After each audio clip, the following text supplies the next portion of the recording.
Kali ini memang benar-benar Najib disahkan berada dalam masalah yang paling besar. Tidak ada masalah yang lebih besar daripada masalah yang dihadapi oleh Najib pada hari ini. Apabila rakan sekutunya yang paling kuat dalam UMNO tiba-tiba tular pula rakaman yang paling tidak disangka-sangka. Rakaman ini melibatkan Tokmat yang ada harapan menjadi Perdana Menteri, yang ada harapan menjadi Presiden UMNO. Tapi kali ini rakaman itu sendiri tular. Dan aku pikir ini mengejutkan Najib dan juga Zahid.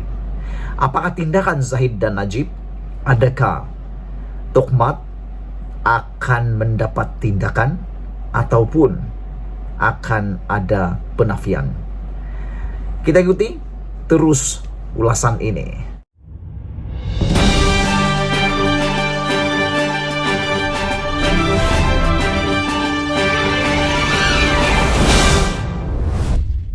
Pendedahan kali ini, pendedahan paling panas yang pernah aku dengar dalam UMNO. Kau pasti amat berminat, karena ini adalah kejujutan yang paling besar yang aku hadap dalam 2 minggu ini. Di mana pendedahan ini datang sendiri daripada Tokmat. Pendedahan ini mungkin bakal mencetus konflik paling besar dalam UMNO. Dan adakah dengan pendedahan ini Tokmat akan menerima nasib yang sama seperti Tajudin, yang akan dipecat ataupun digugurkan daripada jawatannya? Dan mungkin tidak juga, karena Tajudin ada dilantik manakala Tokmat pula dipilih. Walau bagaimanapun, kita tunggu dan ikuti terus ulasan paling hot pada petang ini. Jom kita layan.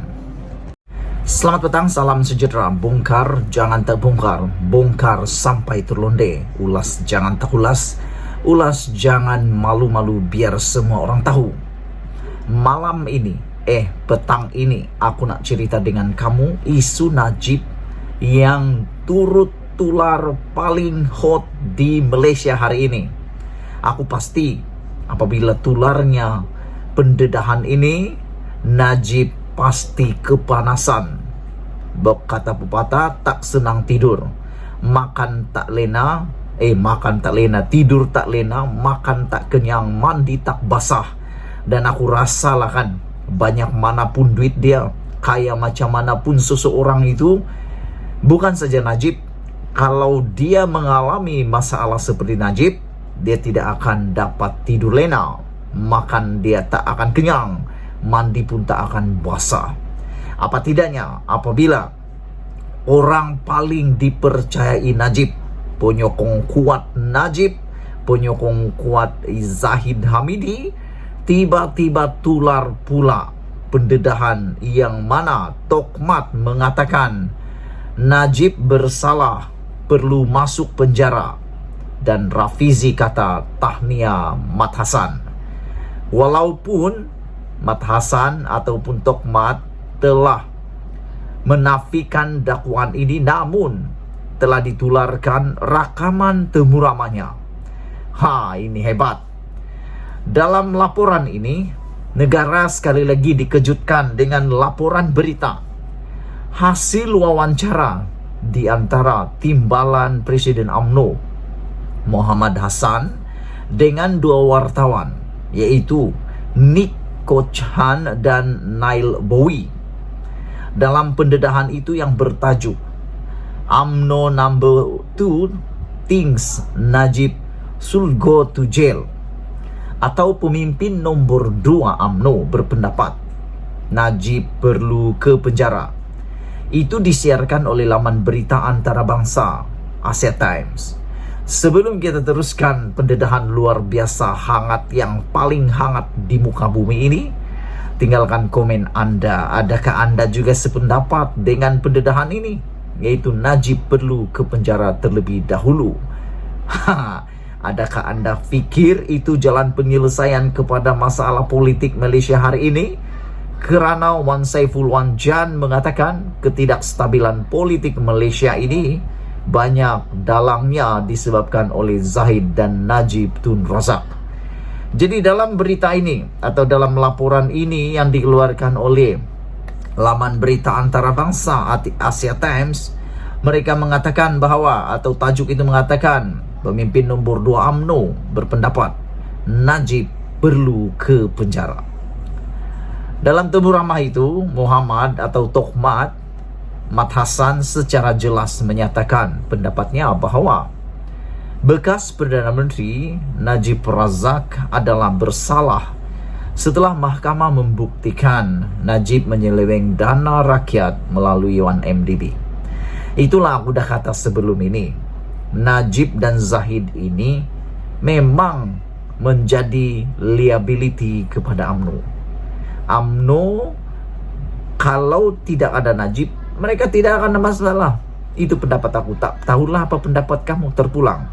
Tapi pada penilaian saya sebagai pemerhati politik bebas Malaysia, saya berpendapat Najib dan Zahid sebenarnya sedang menjadi liability kepada Barisan Nasional dan UMNO. Karena kalau bila-bila berlaku pilihan raya, pasti nama Najib dan nama Zahid akan berkumandang ke sana ke sini, menjadi bahan kempen untuk merosakkan undi Barisan Nasional UMNO. Dan aku juga tertarik apabila mahkamah dalam laporan ini menulis, mahkamah adalah tempat untuk kamu Najib boleh buktikan kamu bersalah atau tidak. Dia tidak buktikan dia tak bersalah, malah dia tak dapat buktikan dia tidak bersalah menurut laporan ini. Setiap orang perlu menanggung kesan perbuatan mereka. Kalau kita UMNO mahu memberi pengampunan, Najib perlu melalui proses. Najib perlu ke penjara dahulu, kata Tohmat Hassan. Aku tak tahu apa sebenarnya niat dia katakan itu, tapi mungkin dia sedang berfikir, mungkin Najib telah menyebabkan UMNO kalah PRU 14 yang lalu, 2018.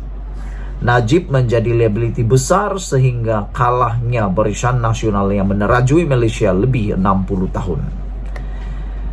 Saya ingin mengucapkan tahniah kepada Mat Hassan kerana masih ada suara-suara berani di dalam UMNO dan menyanggah kempen Najib yang cuba memperbodohkan rakyat, terutamanya orang Melayu, bahwa dia tidak bersalah. Yang aku risau sejak akhir-akhir ni, Najib bukan lagi dilihat bersalah, tetapi semakin hari semakin diangkat menjadi bosku dan menjadi wira kepada Malaysia pula. Dia lantang bercakap di sana sini untuk membidas dasar-dasar kerajaan, termasuk Muhyiddin Yassin. Ini yang aku perhatikan. Walaupun UMNO adalah saingan PKR, masa depan negara bergantung kepada parti-parti politik termasuk UMNO, dipimpin oleh mereka yang bersih dari rasuah, cekap mentadbir dan mempunyai wawasan. Jikapun parti yang menang pada suatu hari nanti adalah PKR, negara masih memerlukan barisan pembangkang seperti UMNO yang cekap dan bersih untuk membawa isu-isu rakyat serta menyemak tindakan kerajaan. Bagus, dan aku setuju dengan kata-kata Rafizi ini. Oleh sebab itu, kempen berterusan Najib yang ingin menyelewengkan fakta yang telah dibentangkan di mahkamah adalah berbahaya kepada UMNO dan negara. Apatah lagi apabila sebagian besar dari rakyat Malaysia percaya bahawa Najib adalah bersalah dan telah menyeleweng dana rakyat melalui 1MDB. Dalam satu kaji soal selidik dan laporan kepada organisasi korporat dan perbankan yang melantik syarikat saya, yaitu Rafizi, untuk memberi pandangan mengenai populariti Najib dan pemimpin politik lain dalam tahun 2021, dapatan menunjukkan lebih 80% rakyat Malaysia percaya Najib bersalah, termasuklah dari kalangan orang Melayu dan ahli UMNO sendiri. Negara kita sedang berdepan dengan pelbagai cabaran, terutamanya cabaran ekonomi. Rakyat terpaksa berdepan dengan bebanan sara hidup yang lebih tinggi dan kemampuan kerajaan untuk membantu rakyat makin terbatas kerana ruang fiskal yang sempit. Sebahagian dari puncak kebuntuan keuangan kerajaan hari ini adalah disebabkan oleh bebanan hutang 1MDB yang diwariskan oleh Najib dan kepada rakyat. Sebab itu, untuk negara bergerak ke hadapan dan menerima hakikat, kita akan terus dibebankan dengan bencana keuangan yang berpunca dari 1MDB. Sekurang-kurangnya kita wajar diberi keadilan, bermula dengan dalang-dalang utama 1MDB dihukum seadilnya oleh mahkamah. Walaupun kita tidak akan dapat kembali semua wang yang telah diselewengkan, sekurang-kurangnya rakyat mendapat keadilan apabila dalang-dalang utama 1MDB dihukum. Dalam konteks ini, keberanian Mat Hassan menyuarakan apa yang berlaku di hati rakyat kebanyakannya wajar mendapat pujian dan sokongan semua pihak. Ditulis oleh Rafizi Ramli, Timbalan Presiden PKR, dipilih dan bekas ahli Parlimen Pandan. Sebelum kita berpisah, jangan lupa tinggalkan komen Anda, tekan butang subscribe, dan kita jumpa lagi. Malaysia kita punya, kita jaga sama-sama cintai Malaysiaku. Bye-bye.